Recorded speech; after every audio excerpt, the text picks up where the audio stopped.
Hello বন্ধুরা, তোমাদের সকলকে আবারও আমাদের চ্যানেল লক্ষ্যভেদে স্বাগত। আমরা আজকে কি করবো দেখো, আরআরবি গ্রুপ ডি 4/12/2025 সালের সেকেন্ড শিফটে আসা একটা ম্যাথ আমরা সলভ করবো। এটা ত্রিকোণমিতির প্রশ্ন। একটা কি বলে দিয়েছে দেখো, যে একটি মই একটি দেওয়ালের গায়ে হেলান দিয়ে রাখা আছে। আচ্ছা, আমি একটা মইকে একটা দেওয়ালের গায়ে ধরে নিলাম, এটা আমাদের একটা দেওয়াল। তো এই দেওয়ালের গায়ে একটা মইকে আমরা হেলান দিয়ে রেখেছি, ঠিক আছে।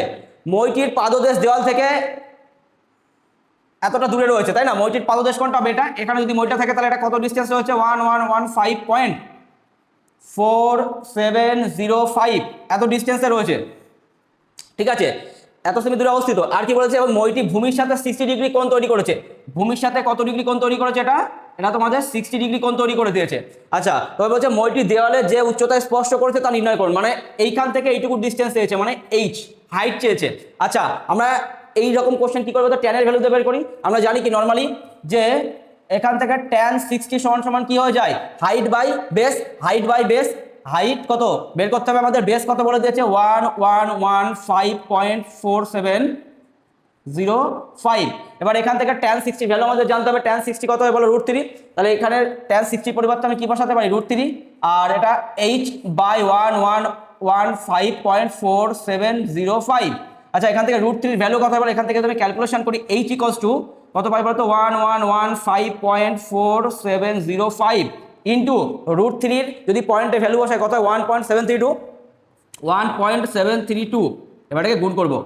তোমরা কি ভাবছো এটা বসে গুণ করবো? আমরা কোনোদিন নয়। এক্সামে বসে যদি এই গুণ করতে যাও তো একটা কোশ্চেন করতে তোমার দিন কভার হয়ে যাবে। এখানে কি করবে? অ্যাপ্রক্সিমেশন ইউজ করবে। এই কোশ্চেনটার ক্ষেত্রে কি করবে? অ্যাপ্রক্সিমেশন ইউজ করবে। অ্যাপ্রক্সিমেশন ইউজ করলে তোমার কাছাকাছি আনসার চলে আসবে, কারণ দেখো ওদের গ্যাপ প্রচুর রয়েছে। প্রত্যেকটার ভ্যালুর গ্যাপ প্রচুর রয়েছে। এটা কত? 1200 সামথিং, এটা 1700 সামথিং, এটা 1900 সামথিং, এটা 1500 সামথিং। আমরা অ্যাপ্রক্সিমেশন ইউজ করবো। কিভাবে করবো দেখো, এই ফিগারটা কত আছে?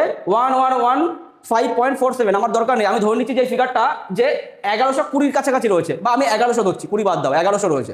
এই ফিগারটাকে আমি ধরছি 1100 রয়েছে। আচ্ছা, যদি এটা 1100 হতো, ভালো করে ক্যালকুলেটর, যদি 1100 হয়, তারপরে এই যে পুরো ফিগারটা রয়েছে 1100-র সঙ্গে 1.732 যদি গুণও করি, আমি নর্মালি বলছি 1100-র সঙ্গে 1.732 যদি আমি গুণও করি, তবে সেই ভ্যালুটা কত হয়ে যায়? 1700 প্লাস হয়ে যায়। সেই ভ্যালুটা নর্মালি 1700 প্লাস হয়ে যায়। বাই অফার লিমিট এটা শেষ হয়, এটা হচ্ছে, না হলে এটা হচ্ছে। কি বললাম বুঝতে পারলে? কি 1100-র সঙ্গে যদি 1.732 আমি গুণও করি নর্মালি, তবুও সেটা কিন্তু 1700 প্লাস হয়ে যাচ্ছে, ঠিক আছে। তো তাহলে পরে আমি কি করব দেখো, এবার কতটা বেশি হচ্ছে আমি জানি না এক্স্যাক্টলি, কিন্তু আমি এখানে কিন্তু একটু কম ধরেছিলাম। কত কম ধরেছিলাম বলো? এটা 15 পয়েন্ট সামথিং কম ধরেছিলাম। তার মানে এই যে ভ্যালুটা হবে সেটা কিন্তু 1700 থেকে অনেকটাই বেশি হবে, কারণ এটা কত? 15 পয়েন্ট সামথিং হচ্ছে। এটা কত? 1715 দেওয়া আছে। এই অপশন আনসার হতে পারে না। কেন হতে পারে না? কারণ আমি অলরেডি 15.47 মানে এই পুরো টার্মটাকে অ্যাভয়েড করে আমি শুধু 1100 ধরে গুণ করেছিলাম, সেটাই আমার 1700 প্লাস দিচ্ছিল। তাহলে এইটুকু গুণ করলে ডেফিনেটলি ওর থেকে অনেক পিছনে যাবে, মানে অনেক বড় সংখ্যা হবে। একটাই অপশনটা হচ্ছে 1932। এটাই আমাদের আনসার। বসে বসে এটাকে গুণ ভাঙানোর দরকার নেই, ঠিক আছে? বোঝা গেছে?